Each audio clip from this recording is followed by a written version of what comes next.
जो हैं वो कंफ्यूज हो जाते हैं, क्योंकि वहाँ पे मैंने क्या बताया था, सिर्फ ये बताया था कि अगर यहाँ पे 1440 आरपीएम है और 2 इंची की पुली लगी है, यहाँ पे 4 इंची की लगी है, तो यहाँ पे हमको कितने आरपीएम मिलेंगे, सिर्फ ये बताया था। अब इससे आगे में वो कंफ्यूज हो जाते हैं, तो वो कैलकुलेशन यहाँ पे हम देख लेते हैं कि देखिए ये यहाँ पे मैंने ड्राइवन शाफ्ट दिखाई है, ये शाफ्ट है, यहाँ पे हम ये पुली का साइज ये सबसे ये शाफ्ट है, और ये हमने यहाँ पे 3 पुलियाँ लगाई हैं। यहाँ पे आप देख सकते हैं मोटर है, ये मोटर है। तो हम यहाँ पे सपोज कर लेते हैं ये मोटर पे हमारी 2 इंची की पुली लगी हुई है, और यहाँ पे दूसरी तरफ जो लगी हुई है जिस पे मोटर ये कनेक्ट है, तो यहाँ पे ये 4 इंची की पुली लगी है, यहाँ पे 1 इंची की पुली लगी है, और ये फ्रेंड 6 इंची की पुली लगी हुई है इस तरीके से।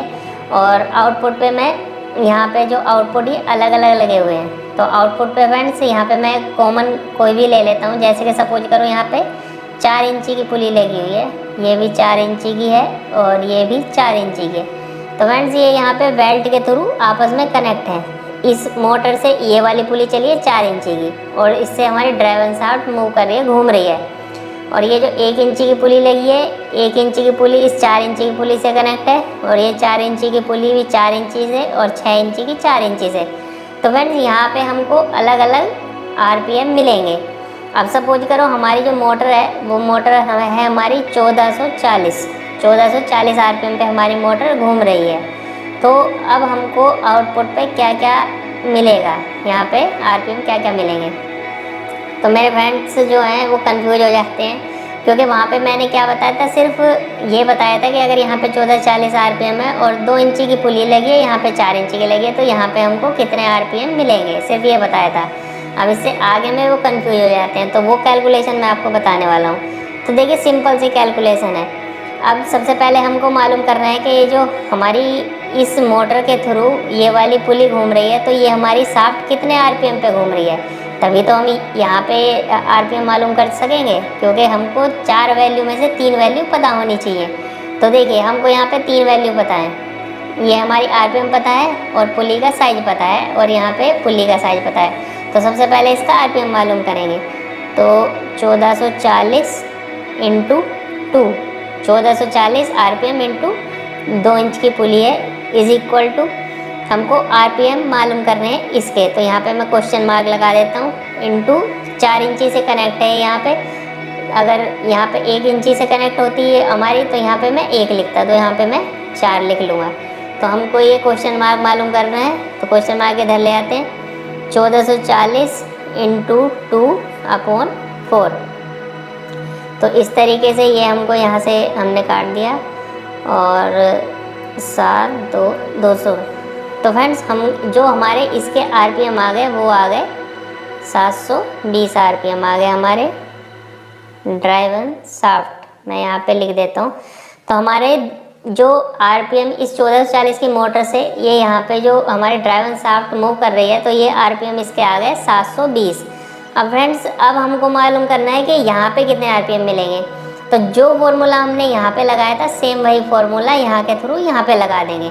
तो सबसे पहले मैं इसका मालूम करता हूँ। अब हमें पता चल गया कि हमारी जो ये ड्राइवन शाफ्ट घूम रही है, ये 720 आरपीएम पे घूम रही है।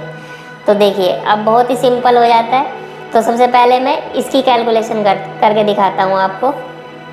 देखिए 720, क्योंकि ये 4 इंची की पुली से घूम रही है, 4 इंची की पुली, तो 720 इंटू, क्योंकि 720 RPM into 4 inch into 4 is equal to, यहाँ पे हमको आरपीएम मैं यहाँ पे लिख लेता हूँ आरपीएम 1 इंटू, क्योंकि 4 इंची की पुली है तो 4, तो हमको यहाँ पे आरपीएम 1 इज इक्वल टू हो जाएगा 720 इंटू 4/4, 4 से 4 गया, तो हमको 720 आरपीएम यहाँ पे आ गया। तो यानी कि यहाँ पे हमको जो आउटपुट पे मिलेगा वो 720 आरपीएम मिलेगा। इसी प्रकार दूसरे वाले का देख लेते हैं, क्योंकि यहाँ पे दूसरे वाले पे क्योंकि आरपीएम तो सेम है, तो आरपीएम 720 इंटू 1 इंची की पुली है, 1 इंची इज इक्वल टू, हमको यहाँ पे आउटपुट पे 4 इंची की पुली लगी है, तो उसी प्रकार आरपीएम मैं इसको आरपीएम 2 ले लेता हूँ, RPM 2 इंटू, क्योंकि 4 इंची की पुली है 4, तो हमको यहाँ पे RPM 2 is equal to 720 into 1/4, तो यहाँ पे हमको 180 RPM मिलेंगे। अब उसी प्रकार से यहाँ पे देख लेते हैं, अगर ड्राइवर पुली पे 6 इंची की यहाँ पे पुली लगी है ड्राइवर शाफ्ट पे, तो किस प्रकार से करेंगे। तो देखिए, क्योंकि RPM सेम है इंटू 6 इज इक्वल टू, यहाँ पे RPM मैं इसको ले लेता हूँ RPM 3 इंटू, क्योंकि 4 इंची की पुली लगी है तो 4। अब RPM 3 हमारे हो जाएंगे 720 इंटू 6/4, तो यहाँ पर हमारे फ्रेंड्स 1080 RPM आ गए। ये देखिए, तो ये हमारे जो तीसरी पुली पे हमें मिलेंगे 1080 RPM मिलेंगे। तो फ्रेंड्स, इस प्रकार से आप जो ड्राइवर शाफ्ट की कैलकुलेशन है वो कर सकते हैं काफ़ी इजीली। अगर आपको अभी भी समझ में नहीं आया है तो वीडियो को बैक करके देख लेना, आपको मैं उम्मीद करता हूँ अच्छे से समझ में आ गया होगा। अगर फिर भी आपके समझ में नहीं आया तो नीचे मुझसे कमेंट में और सवाल कर सकते हैं, मैं आपके कमेंट का तो जवाब देता ही हूँ, आपने देखा ही होगा।